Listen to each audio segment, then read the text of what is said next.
Hello guys, welcome to judiciary point. मैं हूं आपकी एजुकेटर मंजरी सिंह। गाइस, आप सब ने द फार्म बिल्स 2020 के बारे में कहीं ना कहीं पढ़ा होगा, देखा होगा या सुना होगा, क्योंकि इंडिया के कई पार्ट्स में इसका प्रोटेस्ट भी किया जा रहा है। बट आपको एक चीज मैं बता दूं कि किसी भी चीज के अगेंस्ट या फेवर में आर्गुमेंट करने से पहले आपको उसके बारे में पढ़ना और जानना कंप्लीटली जरूरी है। इसलिए इस पे डिस्कशन बहुत इंपॉर्टेंट हो जाता है और एग्जाम पॉइंट ऑफ व्यू से भी इम्पॉर्टेंट है। तो आप सबसे कहूंगी कि ये वीडियो पूरा देखिएगा, फिर आप खुद जज करिएगा कि whether these bills is are a bane or a boon to the farmers. तो चलिए आज का लेक्चर स्टार्ट करते हैं। ये जो फार्म बिल्स 2020 में 3 बिल्स आए हुए हैं। पहला है the farmers produce trade and commerce promotion and facilitation bill 2020, जिसको हम बिल ऑन एग्री मार्केट भी कह सकते हैं। दूसरा है the farmers empowerment and protection agreement of price assurance and farm services bill 2020, जिसको बिल ऑन कॉन्ट्रैक्ट फार्मिंग भी कह सकते हैं, क्योंकि बहुत लेंदी है ना नेम्स, इस वजह से इनका शॉर्ट फॉर्म जो मीडिया में यूज हो रहा है हम उसको यूज करेंगे। And the third one is the essential commodities amendment bill 2020। ये तीनों बिल जो हैं, जब पार्लियामेंट सेशन में नहीं था जून के टाइम पर ड्यू टू कोविड, तो उस टाइम पर एज ए ऑर्डिनेंस भी इसको पास किया गया था 5 जून 2020 को। लेकिन बाद में अब ये पार्लियामेंट के हाउसेज में जब पार्लियामेंट सेशन में आया तो वहां पे इनको पास करा गया और लोकसभा और एज वेल एज राज्यसभा ने इसको पास कर दिया है। ये शुरुआत के जो दोनों बिल हैं इनको एक साथ पास किया गया था, लेकिन बाद वाला बिल बाद में पास हुआ है, थर्ड वाला। लेकिन अभी प्रेसिडेंट की असेंट बाकी है, इसीलिए हम इनको बिल कह रहे हैं, एक्ट नहीं कह रहे हैं। एज सून एज प्रेसिडेंट की असेंट मिल जाएगी इन बिल्स को, ये एक्ट बन जाएगा। लेकिन हम ये भी देख रहे हैं कि इन बिल्स के आते ही असेंट जैसे ही लोकसभा राज्यसभा से पास हुआ है, उसके बाद काफी प्रोटेस्ट भी देखने को मिल रहा है। जून में भी प्रोटेस्ट हुआ था, लेकिन अभी इधर ज्यादा देखने को मिल रहा है। तो चलते हैं आगे, इसके बारे में डिटेल में देखते हैं। जो पहला बिल है, जिसको हम bill on agri market short form में बोलेंगे, तो इसमें आपका बैकग्राउंड की अगर मैं बात करूं, जो फार्मर्स हमारे इंडिया में है उन पर कई सारा रिस्ट्रिक्शंस होता है अपने अनाज को बेचने के लिए। जब कोई भी अनाज पैदा होता है तो अल्टीमेटली से गेहूं हुआ या फिर आपका चावल है, तो ये सब बेचने के लिए उनको एक जगह चाहिए होती है। तो अभी तक क्या था कि उनके ऊपर एक रिस्ट्रिक्शंस था कि जो भी प्रोड्यूस होता था उसको वो एक एपीसी मार्केट यार्ड से बाहर नहीं बेच सकते थे। ठीक है, अब आप एपीएमसी का मतलब समझिए। एपीएमसी क्या है? It is agricultural produce market committees. तो इसमें क्या होता था, ये एक मार्केट यार्ड्स होती थी, जिसके चलते कई सारे आपको मिलेंगे मिडिल मैन होते थे। ठीक है, और उनके पास लाइसेंस होता था जो कि फार्मर्स से खरीदते थे ये सारा अनाज, एंड देन फिर ये फर्दर आगे जाके रिटेलर्स और बिग ट्रेडर्स को बेचते थे। मतलब फार्मर और एपीएमसी मार्केट के बीच में एक और नहीं sorry, farmer and big traders के बीच में आपको मिडिल मैन मिल रहे हैं, जो क्या कर रहे हैं, नेगोशिएशन कर रहे हैं। तो इससे क्या हो रहा था कि फार्मर्स अपने कस्टमर से डायरेक्ट डील नहीं कर पा रहे थे। तो इस चीज को हटाने के लिए इन्होंने कहा कि अब हम ऐसा एक सिस्टम क्रिएट करेंगे जिसके चलते फार्मर्स एंड ट्रेडर्स के पास चॉइस होगी कि वो आराम से सेल एंड परचेज कर सके फार्मर के प्रोड्यूस का। मतलब कि यहाँ पर कोई भी बैरियर बीच में नहीं होगा, चाहे वो इंटर स्टेट हो या इंट्रा स्टेट हो, और आराम से इन मार्केट से बाहर निकल के अब फार्मर्स जो है अपना अनाज बेच पाएंगे। मतलब कंप्लीटली रिस्ट्रिक्शन उनके ऊपर से हटा दिया जाएगा।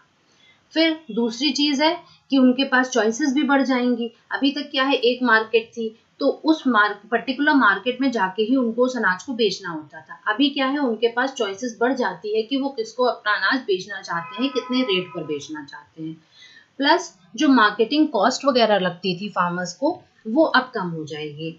एंड तीसरा, उनको बेटर प्राइजेस मिल सकेंगे। मतलब कि हो सकता है कि अभी तक उनको कम मिलते थे, और हो सकता है इनफैक्ट यही था ही जो मिनिमम सपोर्ट प्राइस होता था, जो गवर्नमेंट डिसाइड करती थी हर एक अनाज पर, उससे कम पैसे में ये जो मिडिल मैन होते थे ये फार्मर से लेते थे अनाज, और फिर जाके ये हायर प्राइस पे, गवर्नमेंट प्राइस पे ये बिग ट्रेडर्स को बेचते थे। तो इससे क्या होता था, फार्मर्स का नुकसान होता था। लेकिन इसमें भी फार्मर्स की कहीं ना कहीं मजबूरी होती थी, क्योंकि उनके पास ट्रांसपोर्टेशन की कमी होती है। वो इतना सारा अनाज लेके कहाँ तक पहुंच पाएंगे, ये सब उनको दिक्कतें होती हैं। तो वो सोचते हैं कि थोड़ा नुकसान सह के क्या कर लो कि इनको बेच दो, जिससे कि हम ये आगे फर्दर हमारा जो है अनाज जाके भाई बड़ी मार्केट में जाके बेचेंगे।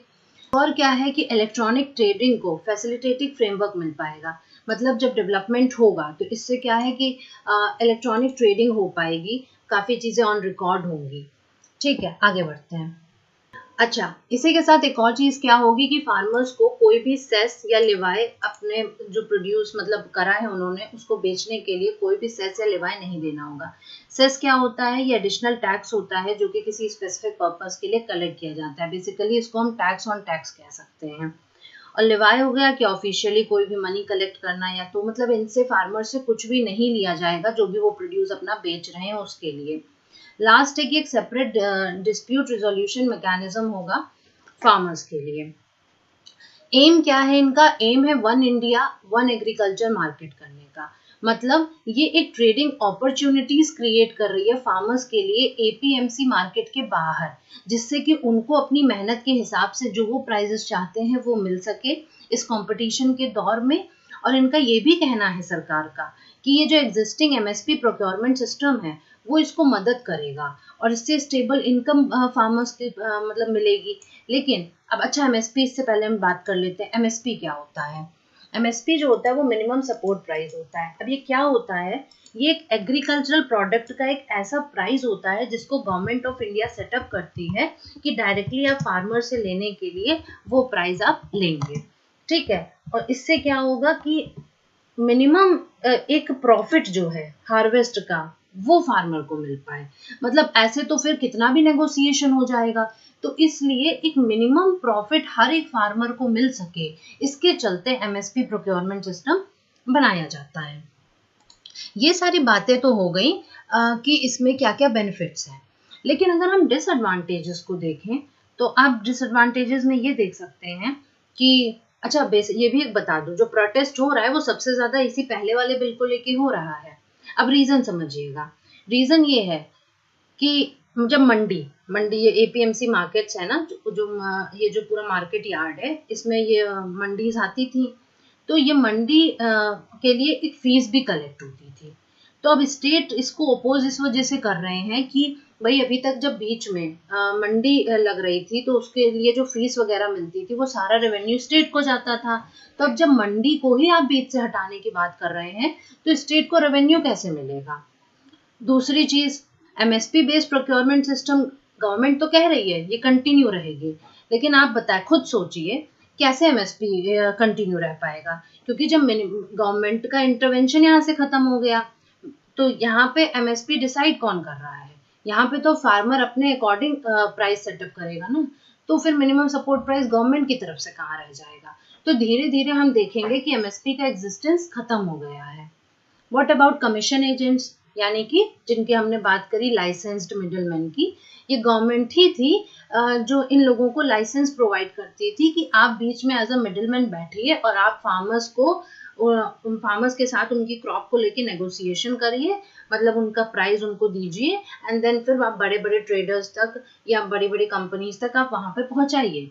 लेकिन अब ये बताइए, जब बीच से हम इस चीज को हटाने की बात कर रहे हैं तो कमीशन एजेंट्स का क्या होगा? आपको क्या लगता है कि जब गवर्नमेंट ने खुद अलाउ कर रखा था तब ये कमीशन एजेंट्स चल रहे थे, तो क्या अब ये कमीशन एजेंट्स नहीं रह जाएंगे? ये तो अभी भी सेट कर लेंगे। जब जो पब्लिक में जो गवर्नमेंट की मौजूदगी में गवर्नमेंट से परमिशन लेके ये काम कर रहा था, वो क्या प्राइवेट में रह के ये काम नहीं करेगा? क्योंकि फार्मर्स क्या है, आप खुद देखेंगे कि फार्मर्स अभी भी उनकी वही आदत रहेगी या फिर उनके पास मजबूरी है ये सारी चीजों को लेके कि वो अनाज कैसे मार्केट तक लेके जाएं, वो लोगों को कैसे पहुंचाएं। तो उनको जब ट्रांसपोर्टेशन की दिक्कत आएगी, जब उनको स्टोरेज की प्रॉब्लम आएगी, तो वो कहीं ना कहीं डील करेंगे, किसी न किसी बंदे को बीच की ढूंढेंगे कि भाई मेरी मदद कर दो, तुम जो है मेरा सामान पहुंचा दो या कुछ भी, उसके लिए फिर वो फर्दर कमीशन लेगा। तो किसी न किसी फॉर्म में आपको ये कमीशन एजेंट्स काम करते नजर आएंगे ही आएंगे, ये कहीं नहीं चले जाएंगे। साथ ही ये जो बीच में जब इतना सारा ये अनाज लेके आते हैं तो इनके यहाँ कई सारे लोग हैं जो कि जिनको इन्होंने हायर कर रखा होता है, कई सारे वर्कर्स होते हैं जो काम करते हैं, वो भी गरीब है, वो भी उसको भी एम्प्लॉयमेंट मिला हुआ है। अब अगर आप ये सोचिए, इनको बीच से हटाकर आप सीधे सीधे क्या कर रहे हैं, इतने सारे लोगों को आप अनएम्प्लॉयड कर रहे हैं। तो आपको हर एक लेवल पर सोचना पड़ेगा कि अभी तक क्या क्या फायदा था, क्या क्या नुकसान था। तो यहाँ पर कमीशन एजेंट्स को बीच से हटाना बिल्कुल भी पॉसिबल नहीं है। वही चीज नेक्स्ट पॉइंट मैंने जो बात करी कि नेगोशिएशन। अब किसान आदमी, ठीक है, वो थोड़े से एरिया में रहने वाला आदमी कुछ लोगों से डील करता है, वो कोई बड़ी बड़ी कंपनी में नहीं जाता है, वो बड़े बड़े लोगों से नहीं मिलता है, उसको बात करना नहीं आता है। अब आप कह रहे हैं कि वो जाके बड़े बड़े ट्रेडर्स के साथ डील करे, उनसे बात करे। डोमिनेटिंग और डोमिनेटेड, ये जो कॉन्सेप्ट है ये यहाँ पर नजर आएगा। जो बड़े बड़े लोग हैं, ट्रेडर्स हैं, उनको नेगोशिएशन आता है, जिनसे अभी तक मिडिलमैन डील कर रहा था। अब आप कह रहे हैं उसको हटा के सीधे वो फार्मर से बात करे, तो वो तो बात कर लेगा, उसको तो कोई नुकसान नहीं है, वो बात करेगा तो वो तो अपनी बात मनवा लेगा। उसको भाई अगर 2200 में ना देके उसको 1800 में लेना है तो वो 1800 में लेगा, लेकिन एक फार्मर अगर 2200 में बेचना चाहता था तो वो 2200 में बेच नहीं पाएगा, वो कहीं ना कहीं उनकी बातों में आके दब जाएगा और उसको फिर अपनी मजबूरी के चलते वो कहेगा अच्छा ठीक है भाई ले जाओ। तो यहाँ पर उसको नेगोशिएशन में बहुत प्रॉब्लम आएगी। लास्ट पॉइंट हम बात कर ही चुके हैं कि यहाँ पर क्योंकि बेटर ट्रांसपोर्टेशन और स्टोरेज क्योंकि नहीं हो पाएगा, तो इसके चलते भी क्या होगा, वो मार्केट तक पहुंचने में उसको दिक्कत होगी और फिर वो किसी ना किसी को ढूंढेगा। अब आते हैं हम सेकेंड बिल पे, the farmers empowerment and protection agreement of price assurance and farm services bill 2020, जिसको हम शॉर्ट फॉर्म में क्या कहेंगे, the bill on contract farming. Contract farming, इससे आप खुद समझ पा रहे होंगे कि फार्मिंग करने के लिए कॉन्ट्रैक्ट या फिर जो भी प्रोड्यूस हुआ है उसको बेचने के लिए कॉन्ट्रैक्ट, किनके बीच में, अगेन वही फार्मर एंड दूसरी तरफ कौन, वही होलसेलर, वही ट्रेडर्स, बिग ट्रेडर्स, ठीक है, एंड बीच में कोई मिडिलमैन नहीं। कहने का मतलब ये है कि बैकग्राउंड थोड़ा जान लेते हैं कि होता क्या है। हमारे यहाँ बहुत छोटी छोटी जमीनें होती हैं, मतलब फ्रैगमेंटेशन में बटी हुई होती है, हमारे यहाँ स्मॉल होल्डिंग्स होती हैं, और बहुत सारी कमियां भी हमारे यहाँ इंडियन एग्रीकल्चर में देखने को इस तरीके से मिलती है कि भाई वेदर का कोई भरोसा नहीं रहता है, कभी भी पानी बरस रहा है, कभी कितनी फसलें हमारे यहाँ नुकसान हो जाती हैं। जब पानी चाहिए फसलों को तो पता लगा सूखा पड़ा है, पानी नहीं बरस रहा है, और जब पानी लगा दिया तो पता लगा बाढ़ आ जा रही है, ठीक है। मतलब पूरी तरह से अनसर्टेनिटी है वेदर को लेके भी, प्लस मार्केट भी अनप्रेडिक्टेबिलिटी रहती है। कभी कभी रेट बहुत अच्छा मिल जाता है और कभी कभी बहुत खराब मिलता है। तो इसकी वजह से क्या है, हमारे एग्रीकल्चर वाला जो सेक्टर है ना, वो हमेशा रिस्क में रहता है, फार्मर्स को हमेशा रिस्क है। वो शायद ही उनको कभी प्रॉफिट मिलता है, शायद ही आपको कोई किसान खुश नजर आएगा, अदरवाइज वो मेहनत जितना कर रहा है उतना आउटपुट उसको उतना मिल नहीं पाता है। तो इस वजह से इनपुट और आउटपुट मैनेजमेंट को संभालने के लिए इन्होंने क्या किया, इन्होंने कहा एक कॉन्ट्रैक्ट फार्मिंग का कॉन्सेप्ट लेके आते हैं। इसमें क्या करेंगे कि जो फार्मर्स होंगे ये बड़े बड़े प्रोसेसर्स, होलसेलर्स, एग्रीगेटर्स, इन सब के साथ ट्रीट करेंगे बिना किसी फियर ऑफ एक्सप्लॉइटेशन के। कहने का मतलब क्या है, आसान भाषा में अगर आपको समझाऊं कि अगर एक फार्मर और एक ट्रेडर के बीच में ये आपस में डिस्कस हुआ है कि मैं कुछ भी हो, इस साल मैं तुमको मैं 2200 में बेचूंगा जितना मेरा अनाज, ठीक है। अब मान लीजिए अगले साल कम हो रहा है, या फिर मान लीजिए मार्केट में प्राइस क्या है, बहुत गिर गया है, मार्केट में 1800 प्राइस है, लेकिन क्योंकि उसके और फार्मर और ट्रेडर के बीच में 2200 को लेके कॉन्ट्रैक्ट हुआ था, तो वो 2200 में ही बेचेगा चाहे कुछ भी हो जाए। तो इसके चलते क्या होगा यहाँ पर कि उनके बीच में डिस्कशन, उसको पता है कि मेरा जितना भी मैं प्रोड्यूस करूंगा या जैसा भी प्रोड्यूस करूंगा, मेरा इतना में बिकना ही बिकना है। साथ ही मतलब क्या है कि जो अनप्रेडिक्टेबिलिटी का जो कॉन्सेप्ट है ना, रिस्क ऑफ मार्केट अनप्रेडिक्टेबिलिटी, ये सब ट्रांसफर फार्मर से कहाँ हो जाएगा, स्पॉन्सर्स को हो जाएगा। कॉस्ट ऑफ मार्केटिंग कम होगी, फार्मर्स की इनकम इंप्रूव होगी, क्योंकि अभी क्या होता है, अभी तो जो गवर्नमेंट सेटअप करती है प्राइस, उसके हिसाब से काम होता है, हर सीजन का अलग रेट होता है। अब यहाँ पर जब फिक्स्ड प्राइस होगा ना, तो इस हिसाब से इनकी इनकम इंप्रूव होती रहेगी। और फार्मर्स क्या होंगे, डायरेक्ट मार्केटिंग में एंगेज होंगे, यानी कि इंटरमीडियरीज को पूरी तरह से बीच में हटा के इनको इनकी मेहनत का पूरा पूरा प्राइस मिल पाएगा। तो यहाँ पर अगर हम देखें तो यहाँ पर इंटरमीडियरीज का हटना थोड़ा ठीक है, क्योंकि यहाँ पर एक मतलब कॉन्ट्रैक्ट तरह का हो गया, अब उससे बियॉन्ड वो कुछ नहीं कर सकता है। लेकिन पिछले बिल में इंटरमीडियरीज का हटना थोड़ा मुश्किल भी है और प्लस वहाँ पे फार्मर्स को नुकसान भी हुआ। फिर चलते हैं हम लास्ट बिल पे, the essential commodities amendment bill 2020। Essential commodities का मतलब क्या है? जो आवश्यक वस्तुएं हमारे लिए हैं। अभी तक इस एक्ट के चलते क्या था कि इसमें जो जो कमोडिटीज डाल देंगे आप उसको स्टोर नहीं कर सकते हो। मतलब क्या होता था कि पहले लोग इसको स्टोर कर लेते थे और मतलब जब प्राइस कम है तो इन्होंने क्या किया, इसको लार्ज नंबर में स्टोर कर लिया और जब प्राइस मार्केट में हाई हो जाता है, इन्फ्लेशन आ जाता है, तो ये उसको बेचना स्टार्ट करते थे। तो इसमें जिसने स्टोर किया उसको तो फायदा था, लेकिन जो लेने आ रहा है, जो बायर है, उसको नुकसान है। ठीक है, तो इस वजह से अब इसमें से कुछ प्रोडक्ट्स को, कुछ कमोडिटीज को ये रिलीज करने को सोच रहे हैं। वो उनमें से क्या क्या आ जाते हैं? Cereals, pulses, oil seeds, edible oils, onion, potatoes. कह रहे हैं एसेंशियल कमोडिटीज की लिस्ट से हम इनको हटा देंगे, मतलब कि अब इन चीजों को आप जितना चाहें उतना स्टोर कर सकते हैं।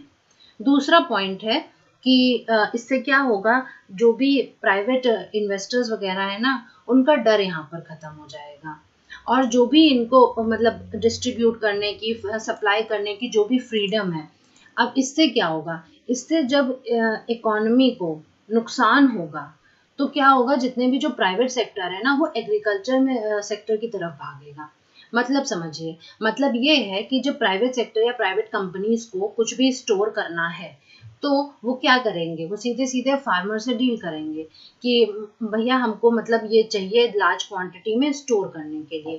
तो अब यहाँ पर क्या होगा कि एक फार्मर के पास से ज्यादा नंबर में चीजें जाएंगी और उसको फिर उसकी इनकम इसकी वजह से बढ़ेगी और वो प्राइवेट कंपनीज जो है वो उसको स्टोर कर सकेंगी। इससे क्या होगा कि क्योंकि जब ज़्यादा क्वांटिटी में चीज़ें चाहिए तब उनको कोल्ड स्टोरेज भी चाहिए होगा और फूड सप्लाई चेन का मॉडर्नाइजेशन भी होगा, क्योंकि अभी तक तो आउटडेटेड में चल रहे हैं। तो अपडेट करने के लिए, मॉडर्नाइजेशन करने के लिए ये सारी चीज़ें ज़रूरी हैं। साथ ही साथ जब वॉर की सिचुएशन है या मतलब सूखा पड़ा है या बहुत ज़्यादा इन्फ्लेशन हो गया या नेचुरल कैलामिटी आ रही है, तो ये सब एग्रीकल्चर फूड स्टफ जो है ये उस वक्त काम आएगा। क्योंकि अभी कोविड के चलते देखा गया कि काफ़ी दिक्कतें आ जाती हैं अगर आप इमरजेंसी के लिए कोई चीज़ नहीं रखते हो। जनरल भी हमने देखा होगा, अपने डे टू डे रूटीन में भी हम लोगों ने देखा होगा कि कहीं कोई कोई चीज़ें इमरजेंसी टाइम के लिए रखनी ज़रूरी होती हैं। तो उसी चीज़ को ध्यान में रखते हुए कहीं ना कहीं इस चीज़ को रखा गया है। अब अगर इन सारे बिल का कंक्लूजन निकाल के हम देखें कि यहाँ पे प्रोटेस्ट हो रहा होगा तो किस रीजन से, तो वो मैंने पहले बिल के रेफरेंस में भी बताया, दूसरे में भी आपको बताया। लेकिन ज्यादातर अगर ओवरऑल देखा जाए तो आपको दिखेगा कि ये एक्ट्स जो है ये कंपनीज की तरफ ज्यादा फेवरेबल है और ये फार्मर्स को एम्पावर कम कर रहे हैं, क्योंकि वो फार्मर्स जो स्मार्ट हैं या जो बहुत दूर दूर तक डील कर सकते हैं ट्रेडर्स वगैरह के साथ, उनके लिए तो ठीक है। लेकिन हमारी क्या है, हमारी कंट्री में 85% ऑफ द फार्मर्स आपको स्मॉल और मार्जिनल दिखेंगे, तो उनके लिए पॉसिबल नहीं है कि वो बड़ी बड़ी मार्केट में जाके ट्रेड कर सके। ये एक बहुत बड़ी समस्या देखने को मिलती है। दूसरा, मिनिमम सपोर्ट प्राइस अगर आप खत्म ही कर देंगे तो ऐसे तो बड़े बड़े जो ट्रेडर्स हैं वो नेगोशिएट करके एकदम लो प्राइस ले आएंगे और उसमें वो फार्मर जो नेगोशिएट नहीं कर पा रहा है वहां पे उसको फिर दिक्कत आ जाएगी। तो कहीं ना कहीं जो कॉन्ट्रैक्ट भी है, जो सेकेंड बिल के चलते जो कॉन्ट्रैक्ट फार्मिंग की बात हो रही है, तो आपको एमएसपी को और उस कॉन्ट्रैक्ट में जो प्राइस फिक्स हो रहा है उसको लिंक करना जरूरी है, जिससे कि एक्सप्लॉयटेशन यहाँ पे फार्मर्स का इसके अंडर भी ना हो पाए। इस जो सेकेंड बिल है इसमें मेनली आपको ये देखने को मिलेगा कि प्राइसेस को लेके फार्मर्स का एक्सप्लॉयटेशन हो सकता है। तो अगर गवर्नमेंट यहाँ पे भी एक प्राइस तय कर देगी ना तो वो चीज़ हमारी बच जाएगी। साथ ही हम ये देख सकते हैं कि एपीएमसी वगैरह जो है इनको आप हटाना तो ठीक है, बात कर रहे हैं हटाने की, लेकिन अगर इनका हटना पॉसिबल नहीं है, जैसा कि हमने कहा कि कमीशन एजेंट्स का हटना नहीं पॉसिबल है, तो कहीं ना कहीं उसमें थोड़ा बहुत बदलाव किया जा सकता है जिससे कि वो फार्मर्स के भी बेनिफिट्स के लिए हो। और आप एग्रीकल्चर इन्वेस्टमेंट में जो बात कर रहे हैं, प्राइवेट सेक्टर को मतलब इनकरेज कर रहे हैं कि एग्रीकल्चर सेक्टर में तुम इन्वेस्ट करो, रादर गवर्नमेंट को ये काम करना चाहिए कि वो एग्रीकल्चर सेक्टर में इन्वेस्ट करे। ठीक है। जो प्राइवेट मार्केट्स बहुत ज़्यादा हायर प्राइसेस प्रोड्यूस के देने की आप एक्सपेक्टेशन कर रहे हो, तो अच्छी बात है कि अगर वो करेगी, लेकिन ऐसा करे तब तो, करेगी तब तो फार्मर्स के लिए अच्छा है। लेकिन अगर ऐसा नहीं करती है तो इन दैट केस उससे ज़्यादा एक्सप्लॉयटेशन फार्मर्स का शायद कभी हुआ हो। तो गाइज हमने आज तीनों बिल के मेन पॉइंट से डील किया। मैंने आपको उसके प्रोज बताए, मैंने आपको उसके कॉन्स बताए, ब्रीफली बताया। इससे ज़्यादा डिस्कशन करने का कोई मतलब भी नहीं था, क्योंकि बेसिक सा कॉन्सेप्ट आपको समझना है। उसी चीज़ को लेके इतना प्रोटेस्ट भी हो रहा है, क्योंकि कहीं ना कहीं जब एक्ट आ जाएगा तो वो बंद जाएंगे। तो प्रिवेंशन में लेकर वो प्रोटेस्ट कर रहे हैं, क्योंकि फार्मर के अंदर डर बैठा होता है। फार्मर को ना अगर किसी ने कुछ बता दिया ये नुकसान है तो वो लेके बैठ जाएगा, उसको भले वो चीज़ समझ आ रही हो ना या ना आ रही हो। लेकिन यहाँ पर हमने कई जेन्युइन रीजंस भी देखे प्रोटेस्ट करने के, तो इसलिए उसको आप समझिए और आप खुद डिसाइड करिए कि ये बिल्स सही हैं या गलत हैं। जिन लोगों ने चैनल अभी तक सब्सक्राइब नहीं किया है या जो लोग इस चैनल पर नए हैं वो सब्सक्राइब करें। अगर वीडियो आपको पसंद आया हो या फिर आपको बेनिफिशियल लगा हो तो इसको लाइक करें और शेयर करें। आगे भी मैं कोशिश करूंगी जो भी current topic exam point of view से इम्पोर्टेंट है वो मैं लेकर आऊँ। बाकी आपको अगर कोई भी क्वेरीज एंड सजेशंस हैं तो आप ms.judiciarypoint@gmail.com पे मुझे मेल कर सकते हैं, और आप मेरा फेसबुक पेज जुडिशरी पॉइंट भी फॉलो कर सकते हैं। Thank you so much for watching.